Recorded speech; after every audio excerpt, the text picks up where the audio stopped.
Que el Señor le bendiga. Si no ha podido saludar a sus hermanos, míreles para atrás, para adelante, derecha, izquierda. Dile la bienvenida con una sonrisa, algún gesto, algún guiño.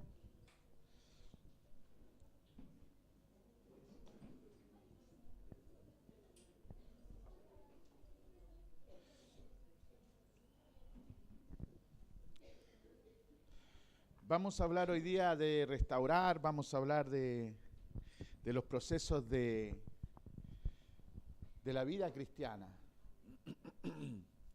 Sabes que me ha tocado conversar bastante sobre este tema del verdadero arrepentimiento, del perdón, de la restauración, especialmente cuando mi familia está pasando tiempos difíciles donde tanto mi hermana como mi padre están viviendo periodos de mucha lucha espiritual, peleando su guerra diaria contra el cáncer, y han venido a mí muchos pensamientos, muchos sentires de parte del Señor.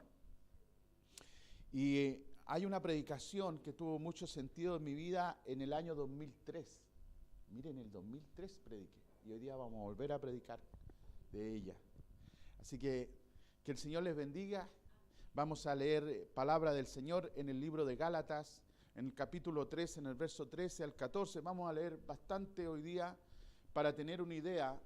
Lo que espero del Señor es que usted tenga una visión más amplia del Evangelio, que pueda conectar, hacer conexiones, para que pueda entender cómo el Señor está actuando en nuestras vidas. Recuérdese que nosotros fuimos tomados de la oscuridad, lo vil y lo menospreciado, miró Dios, y a ellos, ¿no es cierto?, nos llamó a nosotros en una condición específica, en un día especial. Gálatas capítulo 3, verso 13 al 14. Dice: Cristo nos redimió de la maldición de la ley, hecho por nosotros maldición, porque está escrito: maldito todo el que es colgado de un madero, para que en Cristo Jesús la bendición de Abraham alcanzase a los gentiles, a fin que por la fe recibiésemos la promesa del Espíritu. Amén. Vamos a orar al Señor. Eterno Dios y Padre, gracias te damos por este domingo tan especial de tu presencia. Señor, toda esta semana hemos estado delante de ti, orando, buscando, Señor, tu rostro, y en este día especial tú revelas, Señor, el sentir de tu corazón a nuestras vidas. Guíanos, Señor, fortalécenos en medio de esta búsqueda, Señor, y habla a nuestro corazón. Te pedimos que prepares nuestra alma, nuestra mente, para recibir revelación tuya. Señor, la recibimos con humildad de corazón, entendiendo que viene de ti. Gracias, papá, en el nombre de Jesús. Amén y amén. Bueno, como estamos transmitiendo a la web, queremos darle un saludo a nuestros hermanos de Ecuador, que algunos nos están siguiendo desde lejos, así que también les saludamos a todos los que de alguna manera han dado con estas predicaciones. Entiéndanse que el objetivo de nosotros no es generar no tenemos ninguna pretensión, simplemente dejar un registro de audio y un registro visual de aquellos momentos de la palabra, para que todos mis hermanos, en el tiempo que ustedes quieran, puedan repasar, ¿no es cierto?, y extraer lo bueno. Porque siempre en la predicación uno comete errores, siempre comete errores. Pero el Señor es perfecto en todo, siempre más allá de los errores está el Señor ministrando nuestras vidas. Cristo nos redimió. Cristo nos redimió. Hay un tema muy importante que quiero compartir con ustedes, que tiene que ver con el perdón, que tiene que ver con aquellas instancias donde nosotros somos llamados al perdón, a dar perdón y a recibir perdón. ¿Por qué es importante hablar de esto?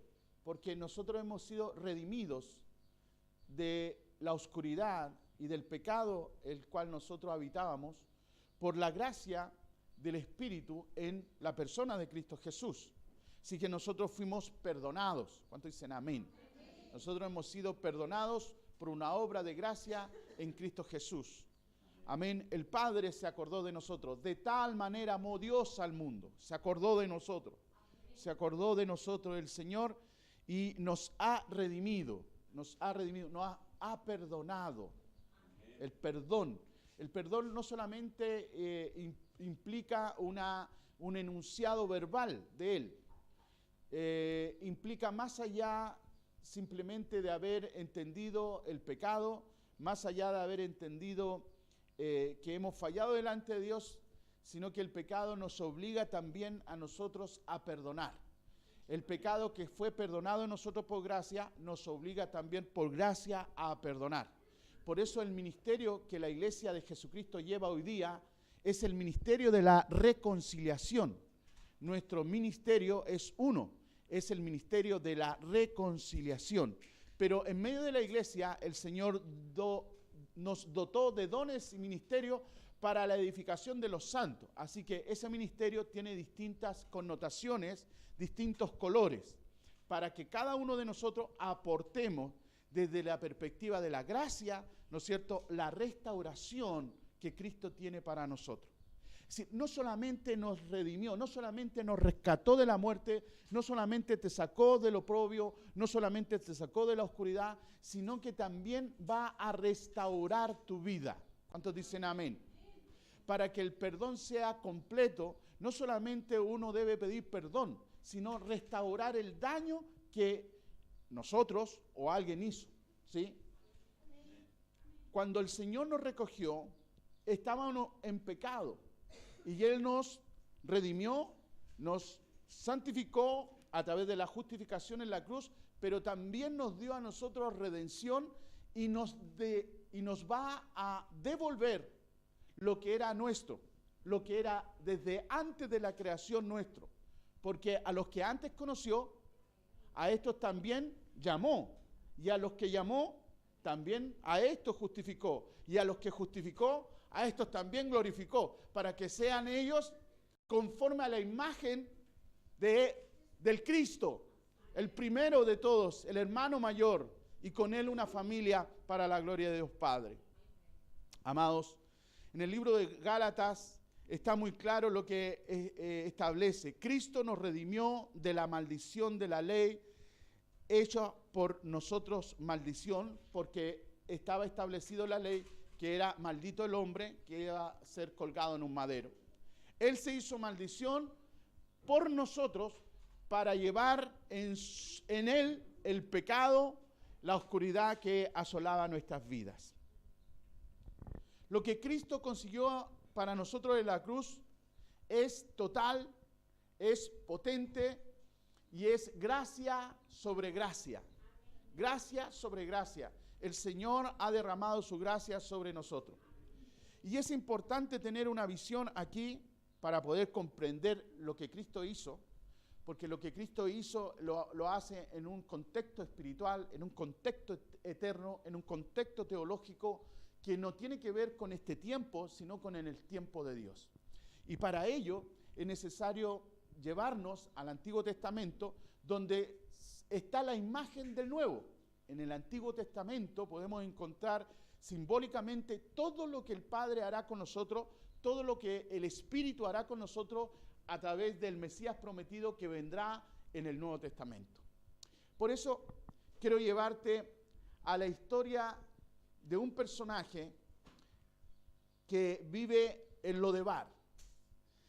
Y esto lo vamos a encontrar en 2 de Samuel, en el capítulo, vamos a leer primero el capítulo 4, verso 4, para que veamos bien de quién estamos hablando. De Mefiboset, el nieto de Saúl y hijo de Jonatán, o de Jonatán, dicen algunos, ¿ya? Amigo inseparable de David, juntas desde pequeño. Dice que David y Jonatán hicieron un pacto de amistad, y ese pacto de amistad en los tiempos difíciles de persecución que tenía David por causa del padre de Jonatán, que era Saúl, el rey de Israel en aquel tiempo, hizo que estos dos amigos se amaran a tal nivel que eran como hermanos. Aquí usted tiene la relación que deben tener los hijos de Dios en la iglesia, como David y Jonathan.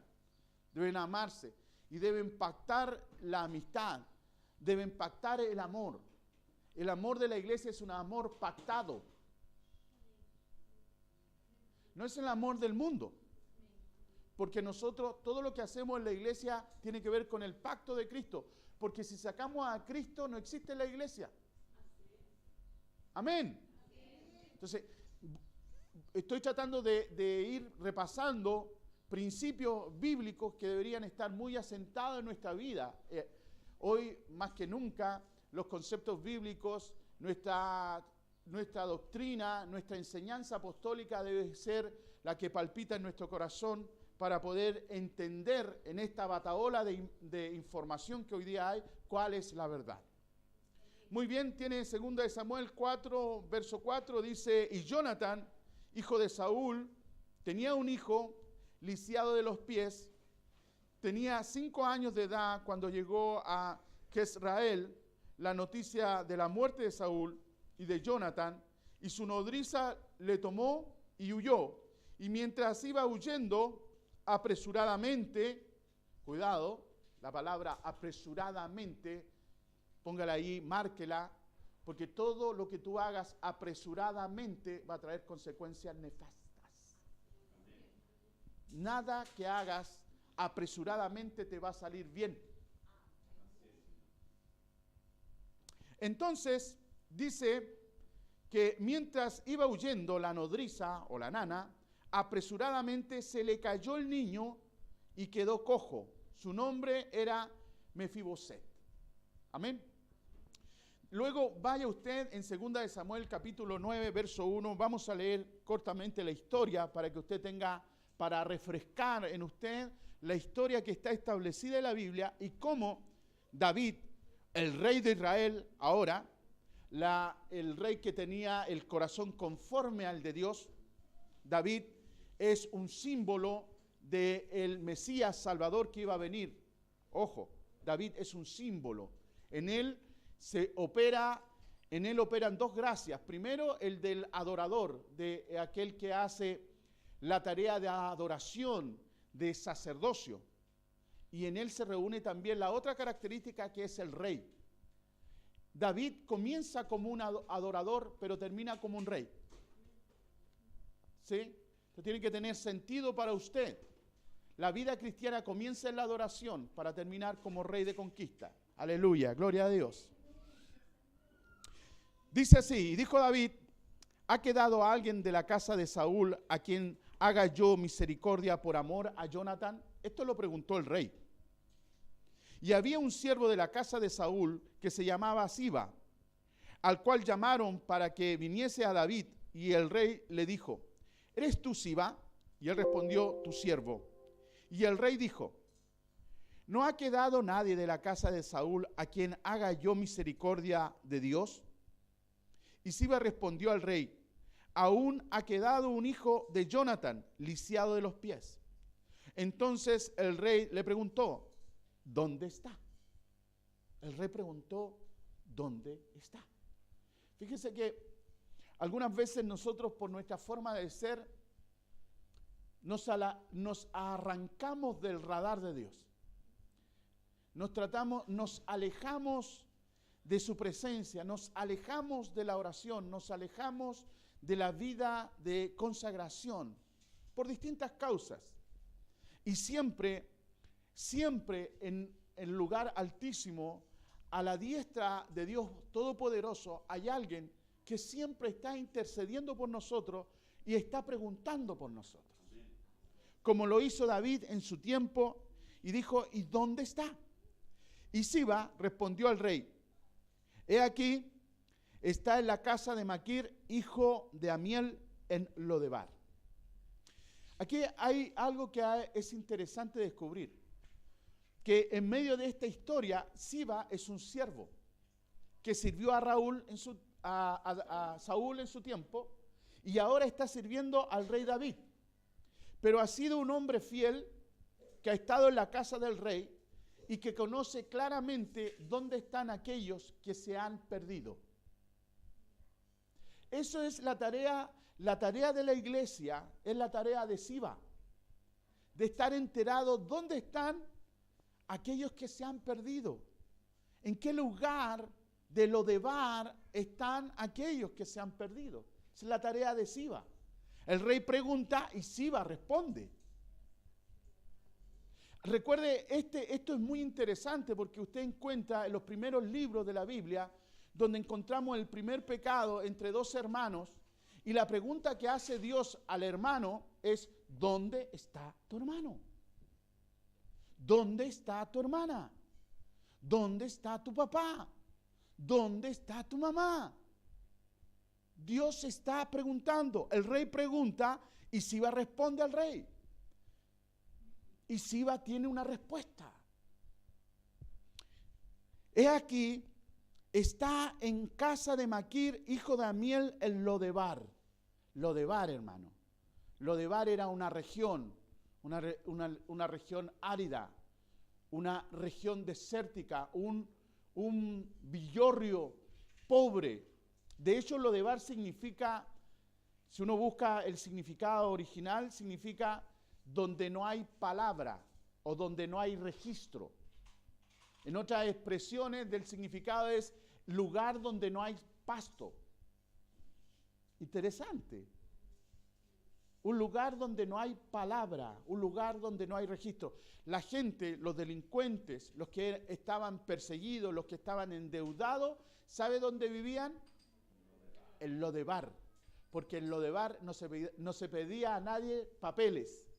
Era un lugar oscuro, de delincuentes, de pobreza, de angustia, de soledad. Lodebar. Entonces envió el rey David y le trajo de la casa de Maquir, hijo de Amiel de Lodebar. ¿A quién trajo? A Mesiboset. ¿Ya? Y vino Mesiboset, hijo de Jonatán, hijo de Saúl, a David, y se postró sobre su rostro e hizo reverencia. Y dijo David: Mesiboset. Y él respondió: he aquí tu siervo. Ojo con esta conversación. Y le dijo David: no tengas temor. ¿Qué le dijo David? Qué importante, déjelo en su mente. No tengas temor. Lo primero que notó David en la vida de Mesiboset fue el temor. Y esto es importante recordarlo, porque este Mesiboset era nieto de Saúl. Y Saúl, el rey de Israel, fue elegido rey de Israel, pero por causa de la necesidad del pueblo de Israel. Porque el pueblo de Israel, no conforme con tener al único Dios, al soberano Dios, a Jehová rey, quería un rey como los otros pueblos paganos. Entonces, ¿qué decía el pueblo? Danos un rey que nos guíe, que nos lleve. Ese pueblo no necesitaba rey. El rey ya lo tenía, era Jehová de los ejércitos. Pero mire cómo es Dios. Algunas veces Dios nos deja que nos llevemos la gallina para que descubramos después cuán perdidos estamos. Ya bueno, le vamos a hacer un rey. Y el rey que propusieron fue un rey bonito. Buscaron al más bonito de todos. Ojo con eso.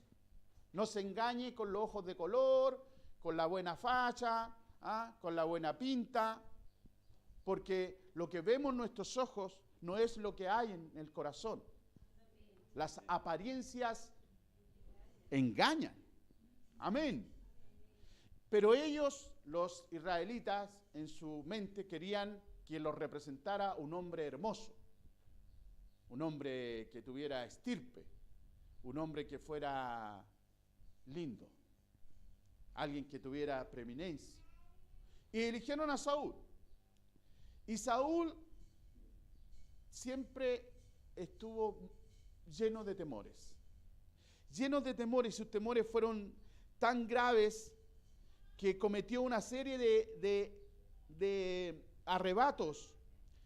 Quiero recordarle a ustedes que Saúl debía haber vivido quizás mucho tiempo, pero murió en una batalla contra la guerra contra un rey que se llamaba Amelec. Amelec en tiempos antes había sido conquistado por Saúl y Dios había dicho: conquista a Amelec y mata todo lo que esté allí, al rey, todo, mátalos a todos. Mata a las ovejas, mata todo lo que sea de Amelec, mátalo. Pero cuando Saúl llegó allá y vio a Amelec y vio que el Melec tenía un gran reino, que tenía animales súper gordos, que tenía súper soldados, tuvo como dudas y le perdonó la vida a Amelec y le perdonó la vida a todo, a los animales más gordos, eligió a las niñas más lindas, hizo su propia distribución y no hizo caso a la palabra de Dios. Parece que eso se me queda pegado con la historia de Jonás y la cancioncita que nos traumatizó en la escuela dominical. Jonás no le hizo caso a la palabra de Dios. Saúl también era tan porfiado como Jonás que no le hizo caso a la palabra de Dios. Y en vez de hacer lo que Dios había ordenado, lo hizo, pero es esa combinación peligrosa que lo hago pero no lo hago. Es decir, perdono pero no perdono. Voy pero no voy. El doble estándar, que normalmente es impulsado por las ideas personales que en este caso Saúl tenía. Saúl dijo: es mal negocio matar a Amelec y a toda esta gente linda que tiene y estos animales gordos que tiene. Y recuerde usted, hay toda una historia porque llega el profeta y dice: oye, estoy escuchando ganado, ¿por qué no mataste a este ganado? Estoy escuchando que está Amelec vivo, ¿por qué no lo mataste? Hiciste mal delante de los ojos de Dios. Le perdonó la vida al rey. Y posterior a eso, se levantó Amelec y ahora Amelec levanta una guerra contra Saúl y se echó a Saúl y se echó al hijo de Saúl, se echó a toda la casa. Lo que tú hoy día no abandonas, lo que tú hoy día no quieres abandonar, el pecado que tú no quieres abandonar, va a ser mañana el pecado que te va a comer. Sabiduría, hermano. Si el Señor te está instando a dejar algo, déjalo. Y tú no necesitas que nadie te diga, porque el Espíritu Santo habla a tu corazón y te dice que aquello que estás haciendo no está bien. Bendito el Señor que nos habla, hermano. Ya no necesitamos mucho consejo porque entendemos que el Espíritu Santo habla a nuestro corazón, ¿no es cierto? Bueno, ¿y qué cuenta la historia?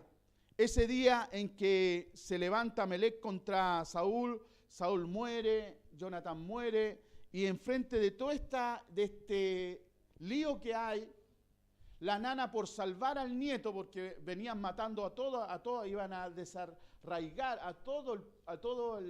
en este caso a todo el rey y a todos sus familiares, lo iban a matar a todos. La nana, por salvarla, la hizo peor, como dice.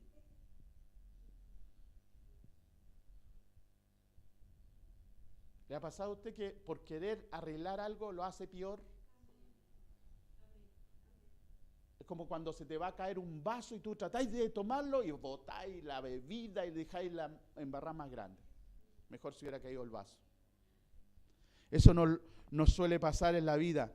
Le pasó también acá, y vemos, ¿no es cierto?, que la vida de los temores de Saúl trajeron consecuencias. Sus temores, su falta de compromiso con la palabra de Jehová que era hablada a él. Acuérdese que un día tenían que esperar que llegara el profeta. Estoy contando alguna historia de Saúl para que usted vea cómo es el abuelo y cómo un abuelo puede afectar a los nietos. El abuelo, el padre, los nietos. Muchos de nosotros hemos tenido que trabajar igual que Kunta Kinte por causa del pecado de nuestros abuelos. Porque no nos dejaron ni un clavo, por mano. Porque ellos se dedicaron a la vida loca y no miraron a sus generaciones, porque vivieron en el presente, el hoy, el ahora, y vivieron por el estómago, lo que comían ahora, y no vieron las generaciones que vendrían. Usted, amado hermano, los más antiguos, les queda poco tiempo, van a morir porque no son semillas. El problema ya no son ustedes porque tienen su vida hecha, son los que dejan. Tu testimonio, tu forma de ser, va a dejar patrones de conducta. Si tú eres una persona que eres una persona íntegra en Cristo y que obedece al Señor, de seguro tus generaciones serán bendecidas. Pero esto no es el caso. Saúl dijo, el profeta le dijo, actúas alocadamente, le dice. ¿Por qué presentaste ofrenda si tú eres rey y no sacerdote? Eso me corresponde a mí. Por causa de esto, Dios te ha echado fuera, por pasado para la punta. Porque te saliste del marco, no correspondía a tu acción. ¿Se recuerda usted? Antiguo Testamento, historias como esa nos van dando lugar a entender qué pasaba, qué sentía Saúl. Saúl siempre se aseguraba porque en definitiva se sentía poca cosa. Imagínese después, toda la pelea que tuvo con David era por envidia, por celos, por hermano. Porque la gente cantaba, Saúl mató a sus 1000 y David mató a sus 10.000. Y él, porque era un hombre que necesitaba ser visto, porque era un hombre que necesitaba que lo apapacharan, necesitaban que le dieran gloria, que le levantaran. Esta grabación no va a salir muy bien con el nieto. Hay que cambiarla al otro lado. Sí. Sabiduría, hermano.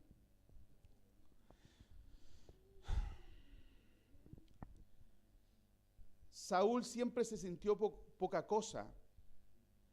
Recuerde usted que cuando le fueron a ungir rey, no lo encontraron porque estaba escondido. ¿Sabían eso ustedes o no? El profeta fue a ungir. ¿Y dónde está Saúl para ungirlo? Él andaba escondido.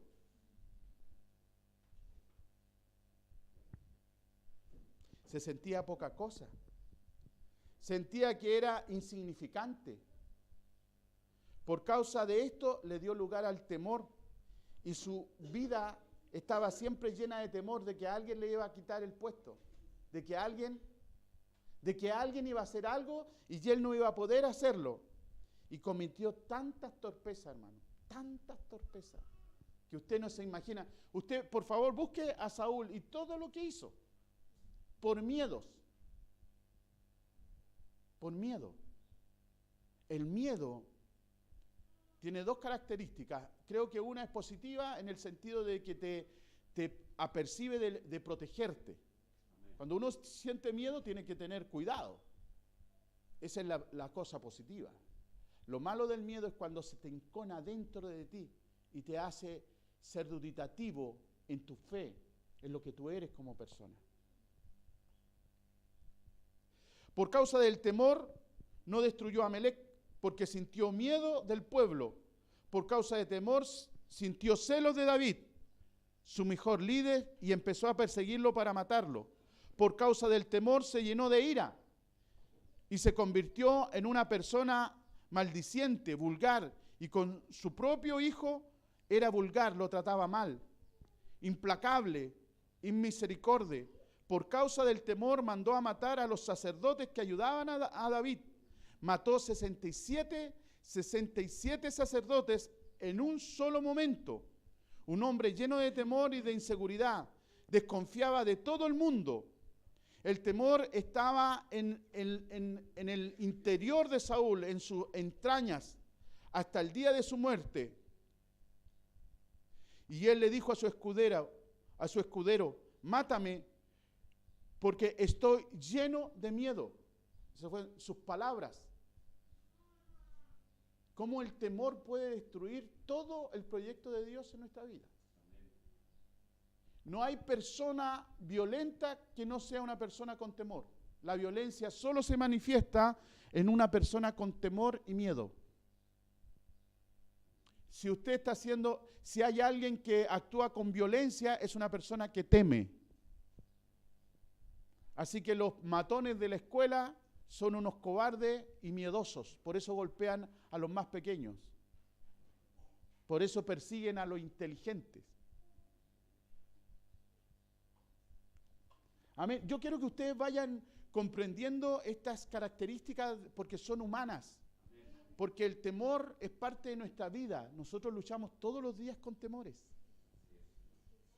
Tenemos temor a la policía, tenemos temor a los jueces, tenemos temor a los delincuentes, tenemos temor a la pobreza, tenemos temor al hambre, tenemos temor, puros temores.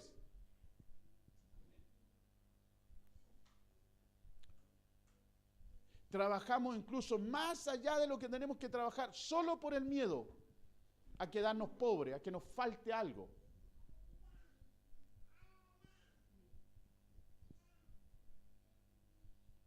El temor estuvo en Saúl hasta el día de su muerte. Le dijo a su escudero, mátame porque tengo miedo. Y su escudero le dijo, yo no lo hago porque yo tengo más miedo que tú. Por eso no lo mató el escudero. ¿Y qué quiere decir eso? Que cuando hay un rey miedoso, todos los que están a su cargo se llenan de temor. Cuando hay un padre con fe, toda su casa tiene fe. Cuando hay un padre con miedo, toda su casa tiene miedo. ¿Aló? Cuando hay un padre lleno de ira, toda su casa está llena de ira.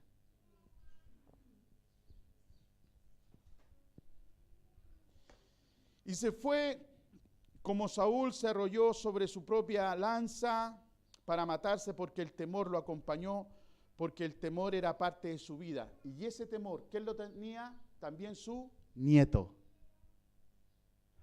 Vuelvo entonces a la conversa que tiene el rey con Mesimoset. Oye, toda mi vida ha sido un problema. Mefi.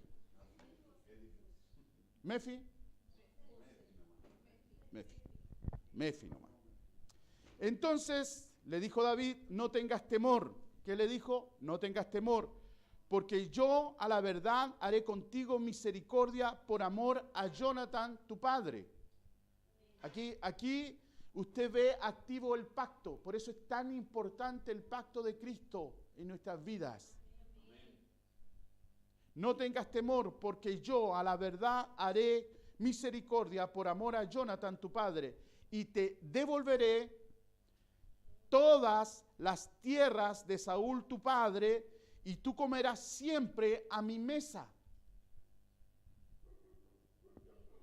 Y él inclinándose dijo, ¿quién es tu siervo para que me mires a un perro muerto como yo?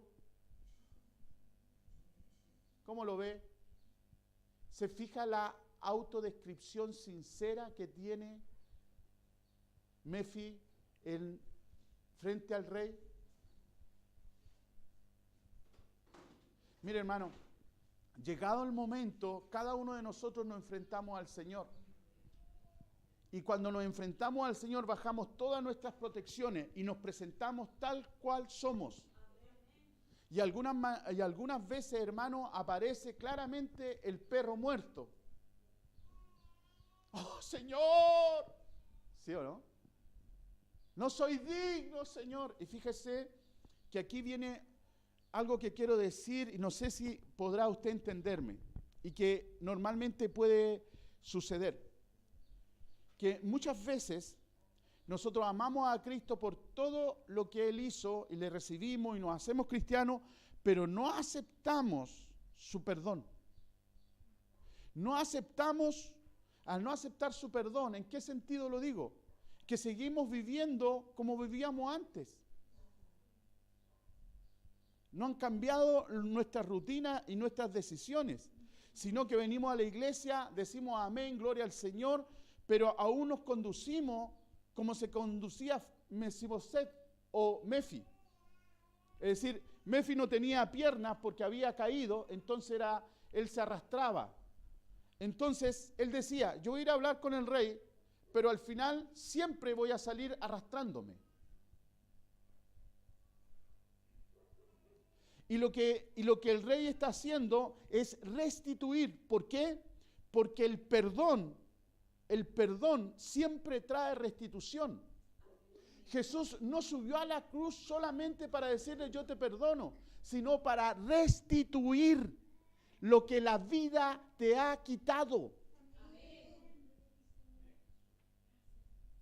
La obra de la cruz no es simplemente para ponerte un ticket en la espalda que diga, este lo perdoné. Porque no existe perdón sin restauración. No existe. Y una de las trampas del enemigo en la iglesia es enseñarle a los hermanos del perdón de Dios, pero no de la restauración de Dios. La restauración primero es espiritual y después es material.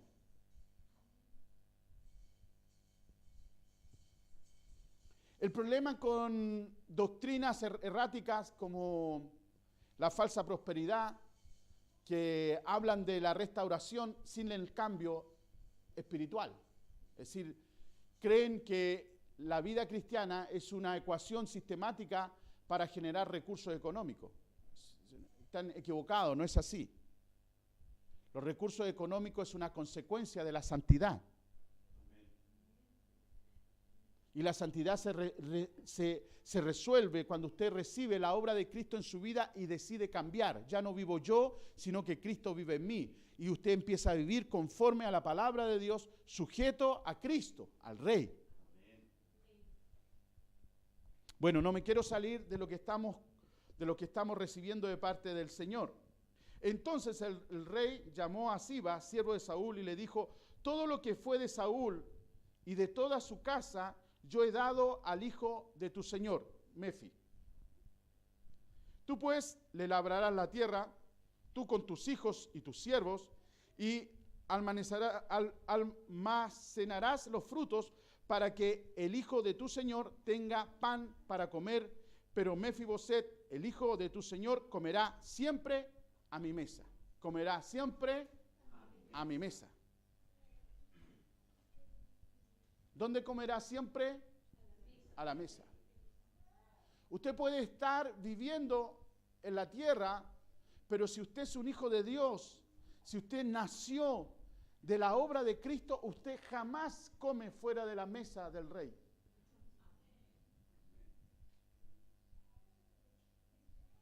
Desde el día en que Cristo te rescató de la oscuridad y de la muerte, Él te puso en la mesa del Padre. Por eso en el nuevo pacto, la alianza nueva y eterna se hace en la comunión, en la mesa. Significado de la mesa del Rey, significado de la comunión, significado del pacto, todo símbolo de la obra de Cristo sobre nosotros.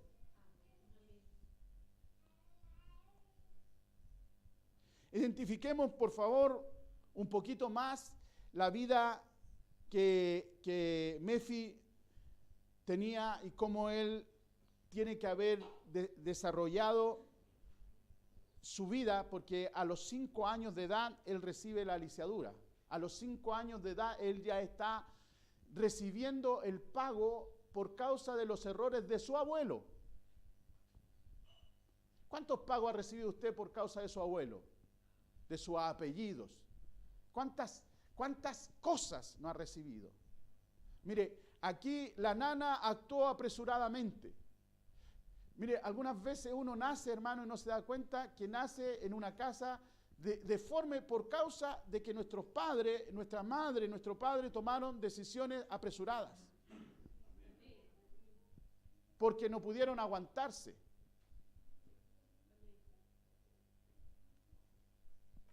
Algunas veces en la vida nos tocan personas despreocupadas o personas que cometen errores a nuestro lado y esos errores nos dañan, nos afectan.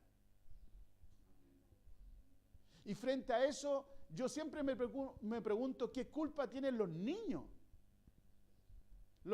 Cuando uno nace con ganas de jugar, de ser feliz. Eso es lo que yo veo en mi nieto todos los días. Tiene un gran nivel de juego. Es decir, todo lo que no le produce un juego, lo entretiene, es aburrido, no sirve. Pero mire qué lindo. Tiene ganas de jugar. Él no tiene conceptos de trabajo, responsabilidad, nada. Nosotros nacimos algunas veces en lugares donde no podrían haber nacido niños.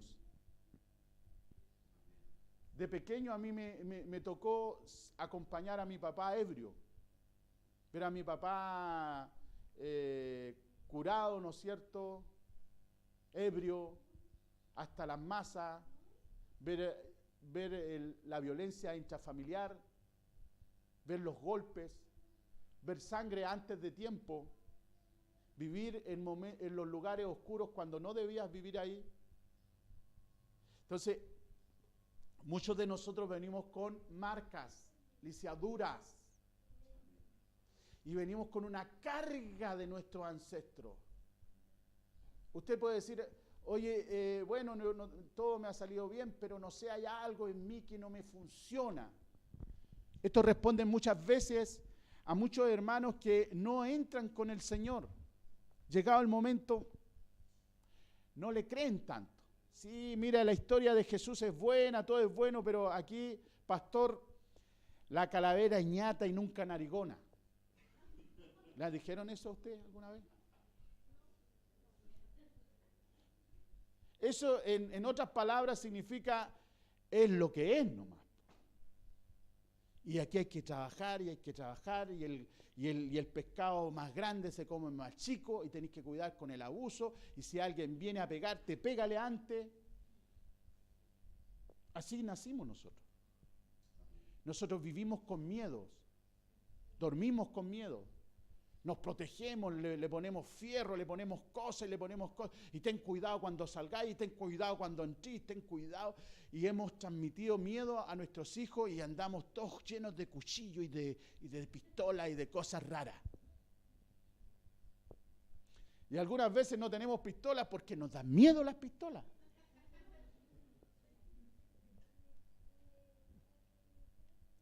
Y eso es producto de nuestras lisiaduras, hermanos.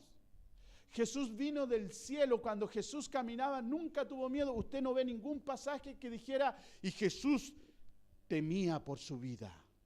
Y Jesús caminaba con sus apóstoles, uno al lado del otro, para forrarle a los que vinieron. No, hermano, nada de eso.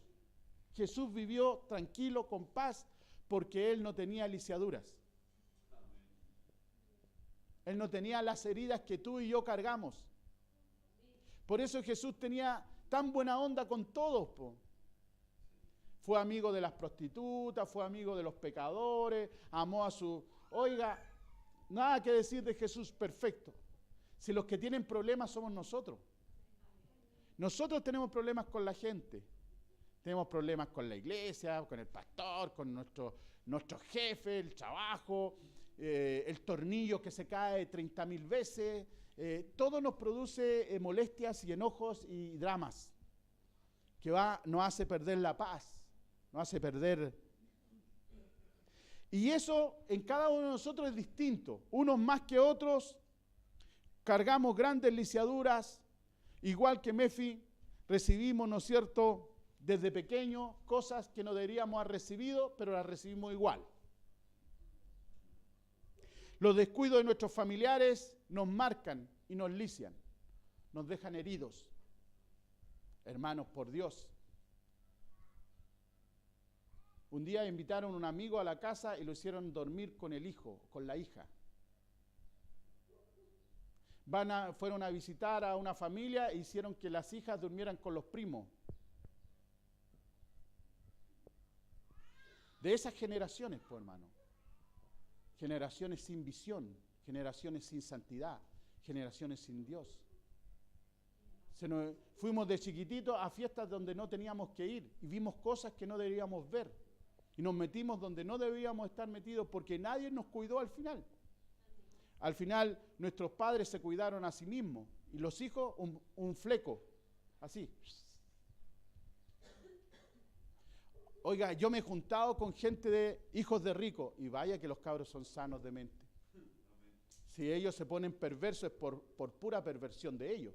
Y muchas veces se vuelven perversos no porque no hayan tenido los recursos para vivir cómodamente, sino que por la soledad alcanzaron el miedo.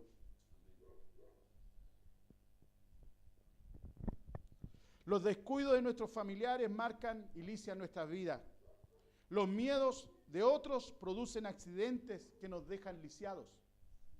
Los miedos de otros.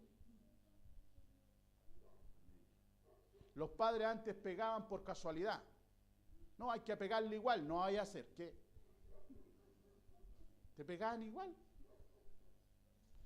Oiga, ¿ustedes fueron para allá? No, no fuimos, no, igual los voy a castigar, porque por ahí andaban. Entonces nos enseñaron cosas, entonces había que protegerse del papá, había que protegerse de la mamá, de los hermanos y de los amigos, y al final, hermano, así nos construimos nosotros. ¿Qué nos enseñaron de Dios? Una religión. Una religión. El peor error es conocer una religión, de verdad. Porque nos hace ser incoherentes, hermano. En la semana la tole tole, nos agarramos, sacamos los dientes, golpes, peleas, patadas, de toda locura. Y el domingo a misa. ¿Sí? Todos peinaditos, como la familia feliz. ¿Ah? Y entramos a la misa y le hacemos todo el show. La paz esté con... Yo veía, mi mamá y mi papá se van a dar la paz. Cuando en mi retina estaba cómo mi papá le había pegado horas atrás a mi mamá. Y yo decía, así es la cosa, así funciona el sistema. Esa incongruencia que vemos en nuestros padres, nuestros hermanos. Pareciera que ese tipo de vida es como, así es. Y nosotros, ¿qué hacemos? Nos empezamos a decir, ya, aquí me tengo que ubicar en algún lugar, po. Y empezamos a ubicarnos en la vida así. ¿Cómo ven la vida de Mefiboset? Mala, ¿no? Hasta que el rey se acuerda de un pacto. Hasta que el rey se acuerda de un pacto. Antes que él se recuerda, no puede dormir una noche y dice, hay algo que está pendiente aquí. Mi pacto con mi amigo Jonathan. Quiero hacer misericordia. Estoy movido a misericordia. ¿A qué se parece eso? ¿Quién es el que se mueve a misericordia? ¿Quién es tardo para la ira y grande en misericordia? Aleluya. Jesús. Jesús. El rey. El rey lo mandó a llamar. El rey se acordó de los miedos y temores. El rey se acordó de la miseria y se acordó del pacto de su amigo Jonathan. Dice Jesús, ya no le diré más apóstoles, sino amigos, porque todo lo que mi Padre me dio a conocer, eso yo le enseñé a ustedes. El rey se acordó del pacto que había tenido con su amigo Jonathan. Hoy día tenemos un rey en el cielo, amados, que se acuerda de un pacto que está en la cruz, que fue por ti, que fue por mí. Él se acordó de nosotros nuevamente.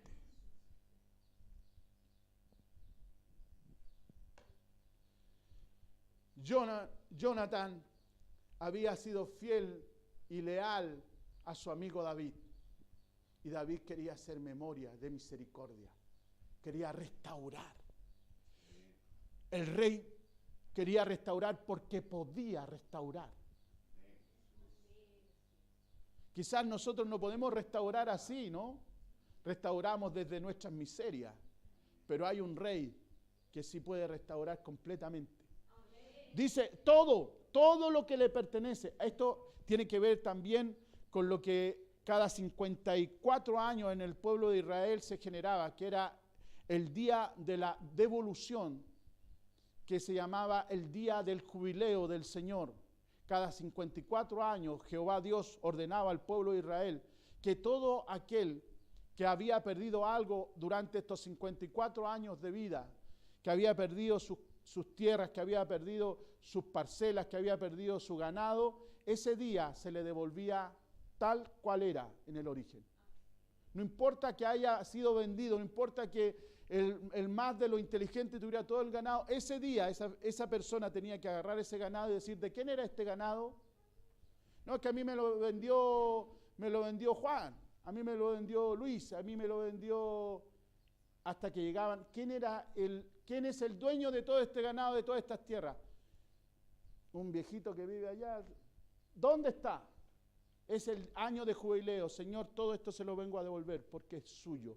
Y el pobre decía, es que yo he cometido muchos errores en mi vida, no importa, pero Dios, Jehová, ha ordenado devolverte todas las cosas que fueron tuyas. No hay perdón sin restauración. Si tú quieres pedirle perdón a alguien, restáuralo. Porque decirlo de boca no sirve. Ya lo dije. De boca no sirve. Que hay que decirlo, hay que decirlo. Pero cuando tú le pides perdón a alguien, es el comienzo de la restauración. Tienes que devolver lo que le quitaste. Y si a alguien le quitaste algo, devuélveselo y devuélveselo multiplicado para que la restauración sea completa y no tengas nada pendiente en esta tierra. El Señor nos dé la fuerza para restaurar a todas las personas que le hemos fallado. Yo estoy en una plena campaña de restaurar a mis hijos. Mejor no hubiera pecado contra ellos, porque la restauración me obliga al doble esfuerzo, devolverle lo que le quité y aumentarle ahora en gracia. Y como yo le quité la presencia del papá porque se me ocurrió arrancarme de la casa por miedo, porque si sabía que estaba en la casa me iba a enojar y lo iba a golpear, tenía miedo de mí, entonces miraba la casa de lejos. Pero ¿qué culpa tienen los hijos de mis miedos si ellos necesitaban un papá para jugar? ¿Sí o no? Luego, cuando yo le pido perdón a mis hijos, tengo que restaurar. Ahora tengo que estar con ellos. Entonces el Pablo me dice, papá, ¿me podía ir a buscar? Voy saliendo, papá, de la U. Ya, bueno, allá voy. Restauración. Está restaurando a su familia. Hay que hacerlo. No existe perdón sin restauración. No existe perdón sin restauración. Usted me pidió perdón, restáureme. Usted le pidió a alguien perdón, restáurelo. Y termine su restauración en la tierra. Cuando la termine, diga, porque él va a sentir, ya restauré, ya restauré. No debemos deberle nada a nadie. A nadie, hermano.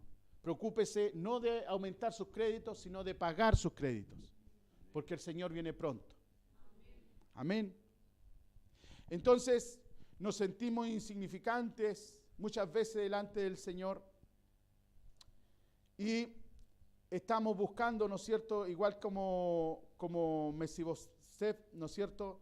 Estamos teniendo una visión de nosotros errada. Las grandes lisiaduras siempre las recibimos cuando somos pequeños. Ahora cuando estamos viejos no, pues hermano. Por eso hoy día somos rudos, los que tenemos más edad. Yo voy a donde mi hermano Héctor y le digo, Héctor, eres feo. Y Héctor se va a matar de la risa. Capaz que me diga, ¿y pastor, y Bosnia? Nos terminamos riendo. Pero cuando vas a un niño y tú le dices, eres tonto, eres feo, no sirves para nada, tú lo estás marcando para toda su vida. Le estás robando la dignidad. Oiga, me recuerdo un día que mi papá me dijo, no, tú no valís nada, no vayas a hacer nada, no servís para nada. Oiga, qué manera de llorar. Ahora mi papá me dice, hijo, tú eres un hombre que va a salir adelante, un hombre,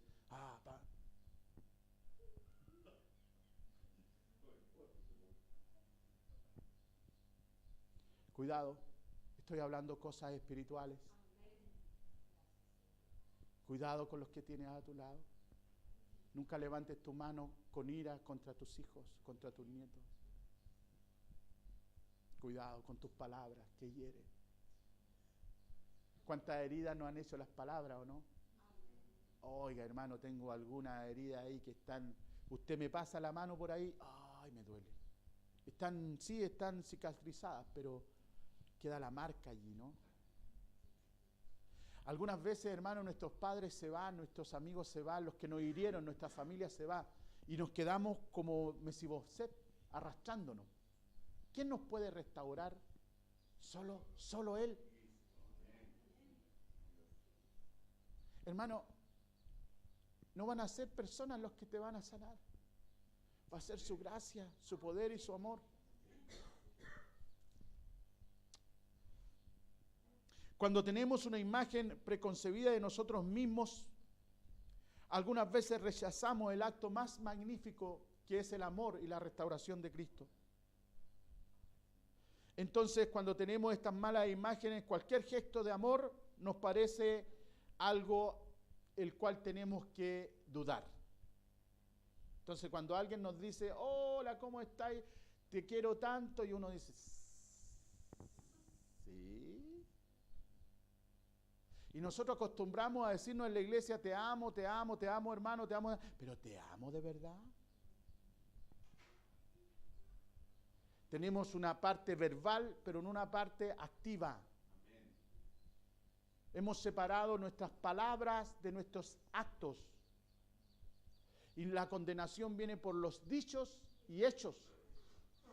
Y dicen que los hechos hablan más que 1000 palabras.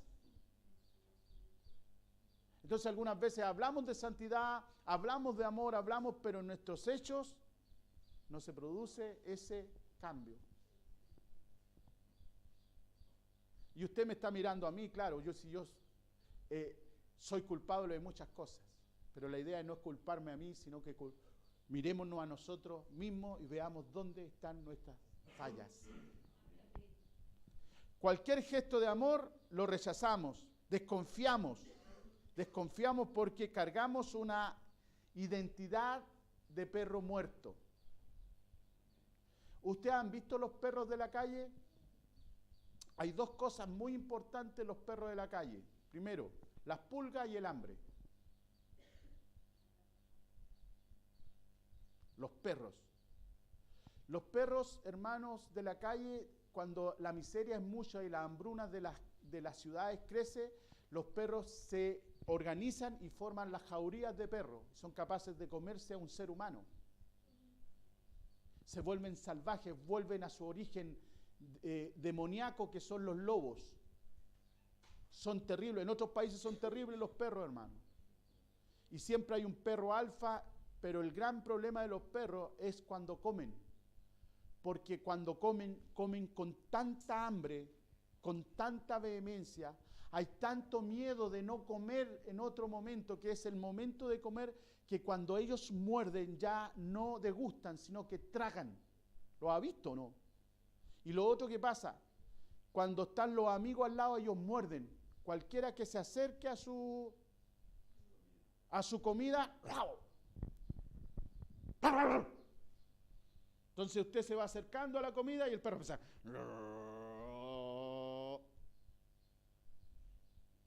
Después que ellos comieron, mueven la cola. Feliz. ¿Sí o no? Este Mefi dice, ¿por qué te acuerdas de mí si yo soy como perro muerto? Es decir, tú no sabes con quién estás hablando. La condición que él se ve, ¿cómo se ve? Es decir, él vive día a día, le está diciendo al rey, yo vivo día a día para comer y para poder sobrevivir en la inmundicia que vivo. Día a día. ¿Qué puedo yo hacer en tu casa si día a día yo lucho con diente y muela para comerme mi pan podrido que encuentro en la calle?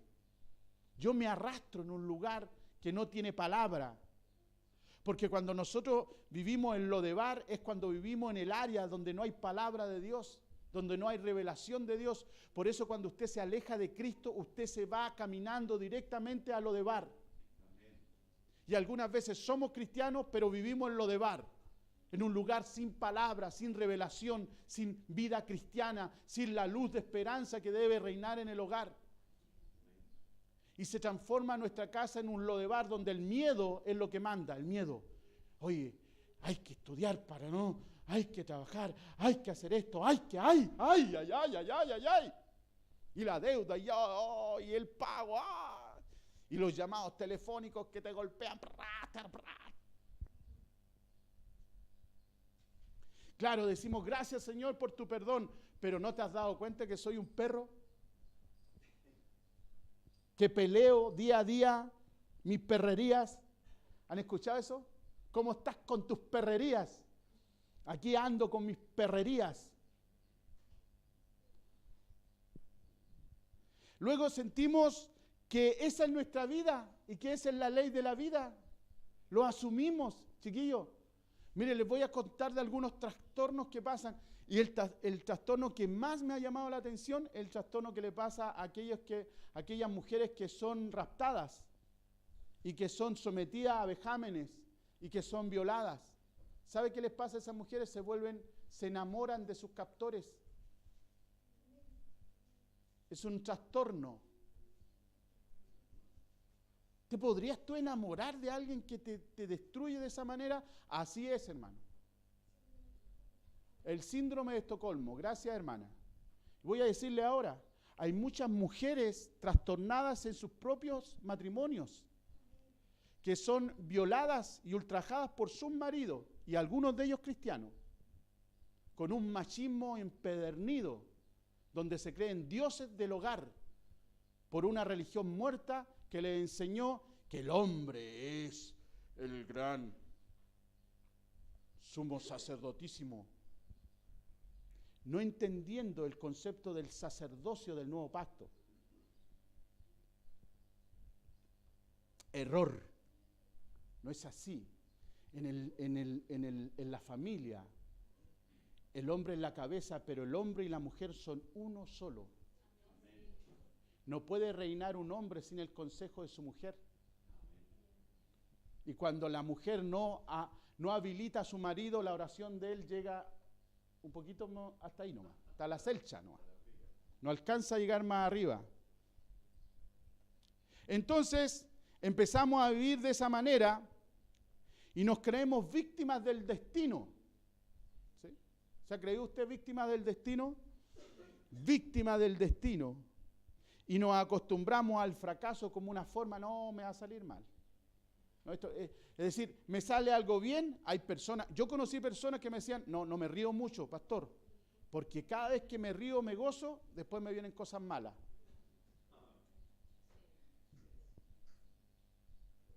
Oiga, cuando éramos chicos nosotros nos peleábamos con mi hermano cuando botaba sal, porque sabíamos que iba a haber pelea. Pelea iba a haber igual, pero nos habían enseñado que cuando se caía sal, había pelea y se nos caía sal, la embarrada, traíamos agua, la sacamos, la limpiamos. Mire la locura en los niños. Porque se iba a caer la sal y cuando habían pelea, mirábamos al que se le había caído la sal, ¿no vi? Nos volvimos místicos, nos volvimos medio brujos, medio. ¿Habrá algún machitún para que haya paz en la casa? ¿Ha pensado eso usted o no? Que tienen algún machitún, alguna esencia floral para que esta gente se calme.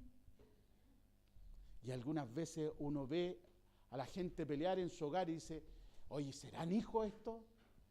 ¿Qué tipo de hijos salieron cuando ellos se dañan, cuando ellos se gritan, cuando ellos se golpean y se tratan mal? Y uno dice, ¿y estos hijos han nacido aquí? Temor. Nos transformamos en perdedores compulsivos porque siempre terminamos embarrándola. Damos 9 pasos positivos y un paso grande tan negativo, hermano, que borramos los 9 más 1 y quedamos siempre atrás.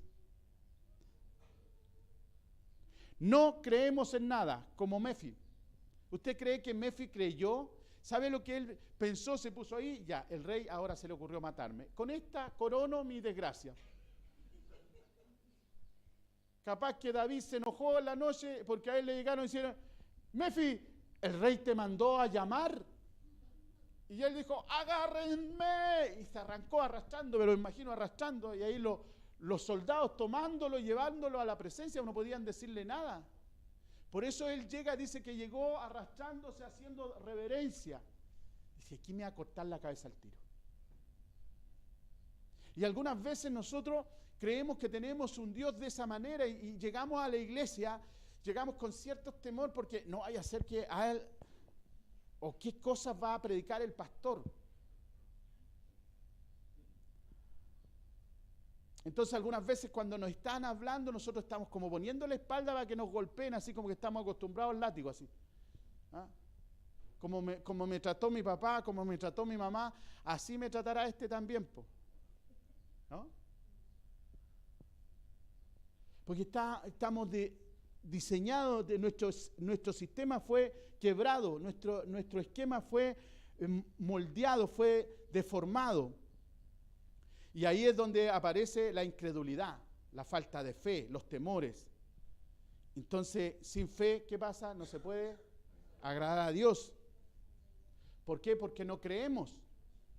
No creemos en la gente, porque los modelos en los cuales debíamos haber creído, ya no creemos, po. Nuestros papás que eran como, oh, nuestras mamás que eran, oh, y ahora no son tan, oh. Ahora decimos, oh, oh.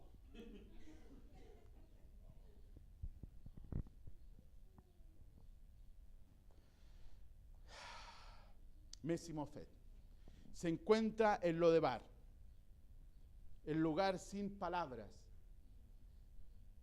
¿De dónde te sacó el Señor? De Lodebar, sin palabras. Quizás hoy estemos en Lodebar y nos estamos sintiendo un poco Mefi.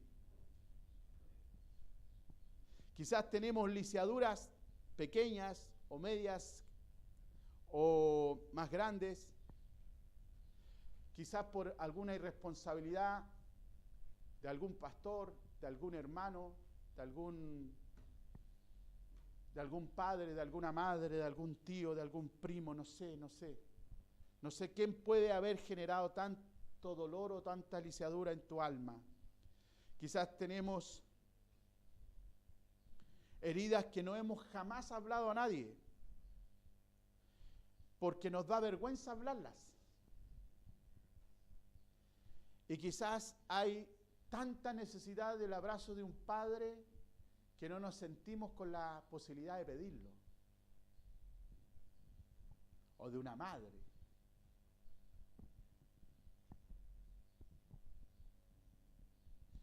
Algunas veces, hermanos, lloramos delante del Señor por la insatisfacción de nuestras vidas. Porque nos sentimos vacíos, nos sentimos que nada nos salió bien, po. Nos botó la nana, mataron a mi abuelo, mataron a mi papá. Antes se suponía que vivía en la casa del rey, ahora vivo en Lodebar. En la casa, más encima soy allegado para que me pueda dormir y no me maten. Y estoy aquí escondido en Lodebar porque no se le haya ocurrido al rey que yo soy uno de los hijos de aquellos que Saúl trató como unos par de años tratar de matar a David. ¿No será que David todavía tiene en su corazón rabia y enojo y quiere darme duro? Entonces todos esos pensamientos, estructuras de pensamiento, algunas veces están en nuestra mente. Quizás hasta esta fecha hemos vivido siempre bajo persecución y bajo pobreza. Hemos tratado de hacer cosas y no nos han resultado. Emprendimientos no nos resulta. Trabajos no echan. Vamos a estudiar, nos damos, hermano. Yo me recuerdo que el otro día hablaba con mi hermano Ricardo, le decía, Ricardo, yo te encuentro seco, porque yo estuve 6 meses en la universidad y no me dio. En los últimos certámenes no me dio. No me dio, hermano.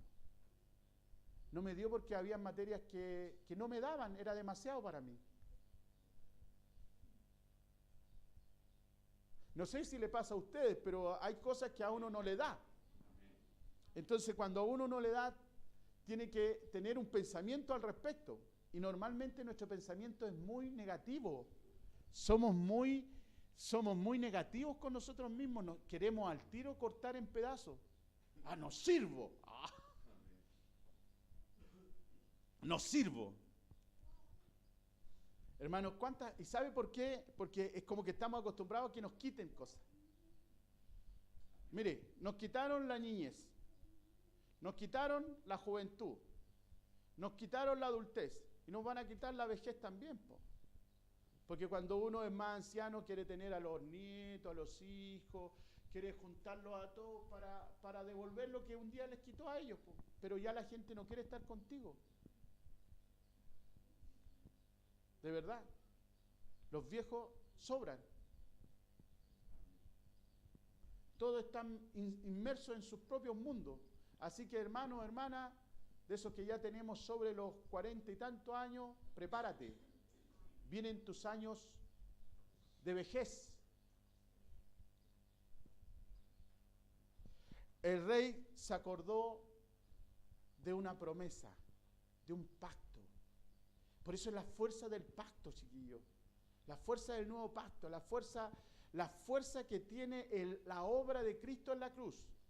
Porque el pacto que Cristo hizo por nosotros es un pacto de sangre, es un pacto de sacrificio, es un pacto de perdón completo y de restauración. Por favor, hermanos, lo que Jesús, mire, Jesús cuando sale de la cuaresma, lo primero que hace, guiado por el Espíritu, acuérdense, son 40 días y 40 noches sin comer ni beber agua, y se peleó contra Satanás. ¿Se recuerda o no? Sin poder, con la pura gracia del Espíritu y con la palabra de Jehová escrita en su alma, en su corazón. Jesús peleó 40 días. Y lo primero que hizo, saliendo de allí, después que salió del desierto, medio a poco morir por un cuerpo, ¿no es cierto?, se mete a una sinagoga con la autoridad de Jehová de los ejércitos. Y le pasan el libro y él abre el libro de Isaías. Y es su primer discurso a las naciones. Es su primer discurso al mundo y a todas las épocas. Él habló a la gente de ahí, a la gente de aquí, a la gente del pasado, del futuro. Él habló hacia el cielo, los cosmos y los ángeles. Todos estaban allí dispuestos para lo que él iba a decir. ¿Y qué dijo él? El Espíritu del Señor está sobre mí. Lucas capítulo 4, verso 18. El Espíritu del Señor está sobre mí, por cuanto me ha ungido para dar buenas nuevas a los pobres. A los pobres. Los pobres son aquellos que no tienen, aquellos que lo perdieron o se lo quitaron. Eso te hace pobre. Cualquier cosa que te hayan quitado, cualquier cosa que hayas perdido, por apresurado, por no sé, cualquier cosa que hayas perdido, que eso te hace pobre. Dice, y me ha traído y me ha ungido para dar buenas nuevas a los pobres, me ha enviado a sanar a los quebrantados de corazón. Los quebrantados de corazón, los que fueron quebrados por sus padres, por sus madres, por sus amigos, por aquellos que fueron heridos en su interior.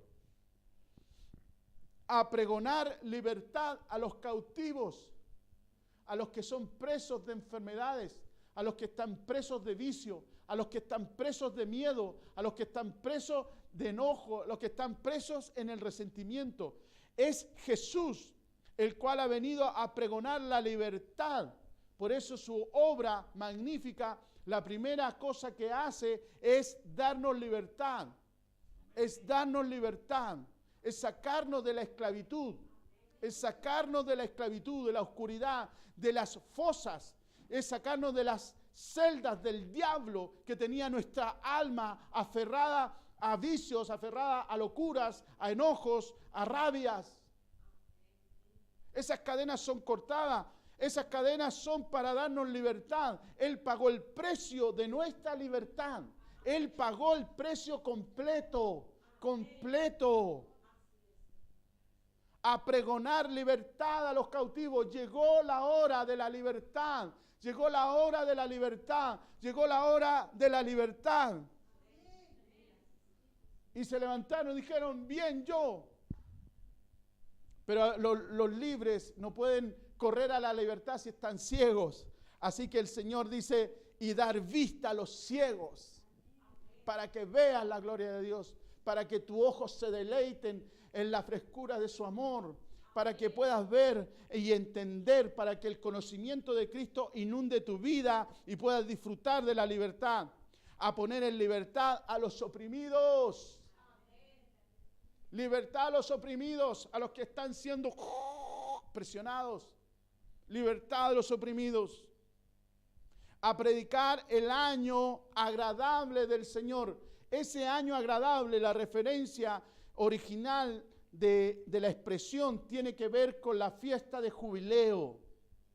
Ese es el año agradable. El año agradable de jubileo es el año de la devolución, de la restauración. No es simplemente darte libertad, no es simplemente darte vista, no es simplemente, hermano querido, darte esta buena noticia a los pobres. La buena noticia a los pobres es el año de la restauración, es el tiempo de la restauración del Espíritu Santo, en donde se te devolverá lo que se te fue quitado.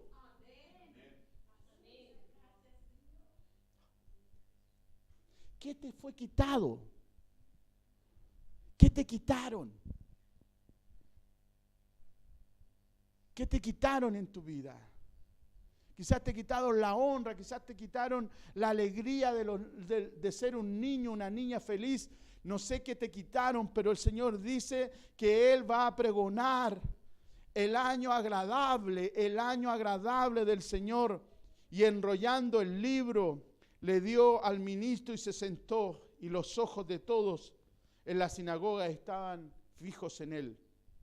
Y comenzó a decirles, esto es de Él, esto es de Jesús. Hoy se ha cumplido esta escritura delante de vosotros.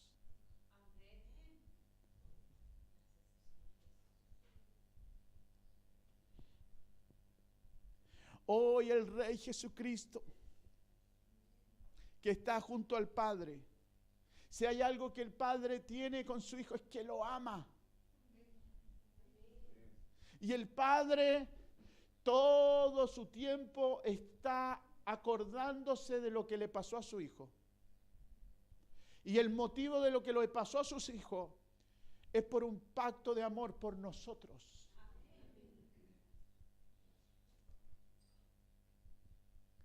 Y la suave voz de Jesús te está llamando.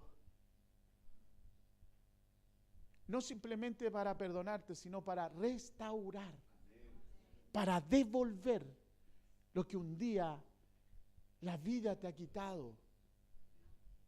Para devolver lo que la vida te ha quitado. Para que dejes de vivir en el miedo, en el temor de que te va a faltar, que no vas a poder. Porque si tú tienes a Cristo, lo tienes todo con Él. Lo tienes todo con Él.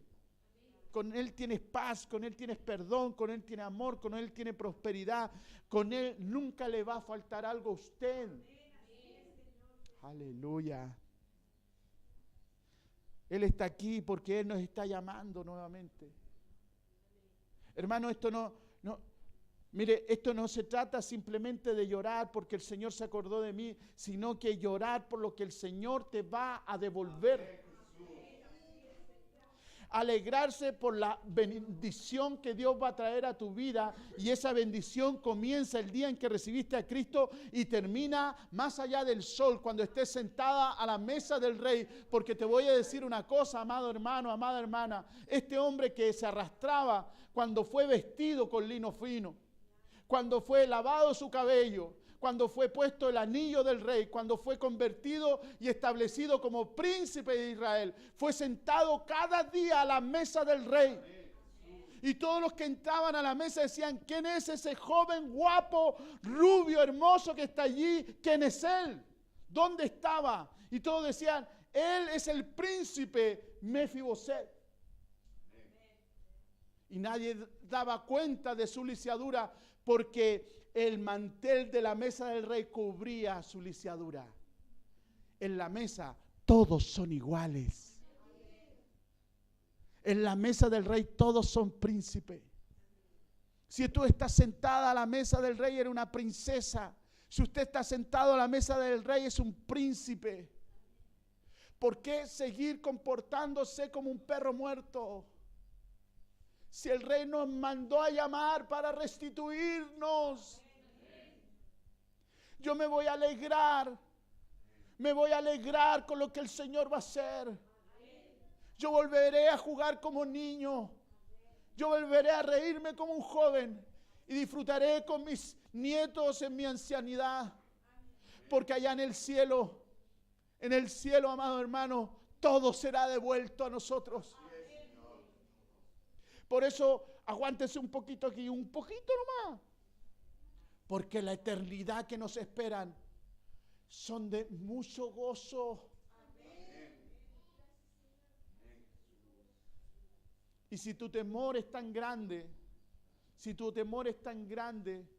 tómate de Jesús. Tómate de Jesús. Mire, el perfecto amor, todo temor se va. Por eso, en este sentir, me sentía yo tan mal, estaba en el campo el fin de semana, tan mal por enfrentar la muerte de personas que amo. Porque a pesar de todas las cosas, yo amo a mi padre y amo a mi hermana, les amo profundamente, me duele profundamente la cercanía de la muerte en sus vidas. Y yo entiendo que el Señor me va a restaurar. Y yo creo que el Señor está abriendo camino para la restauración de tu vida también. El Señor quiere restaurar tu familia, el Señor quiere restaurar tu economía, el Señor quiere restaurar todas las cosas, y las cosas que no se puedan restaurar aquí, se terminará allá. Como me dice mi esposa, seguro que si no logro tener una casa aquí en esta tierra, hay casa en el cielo, mamá. Hay casa en el cielo. Solo lo importante es sentarse a la mesa. Quiero invitarte a sentarse a la mesa del Rey. Quiero invitarte a adorar al Señor. Quiero invitarte a que te pongas de pie, que cierres tus ojos hoy, que puedas poner tu espíritu en la presencia del Señor y le digas: Señor, yo quiero recibir la restauración en mi vida. No solo tu perdón, no solo la justificación, sino la restauración.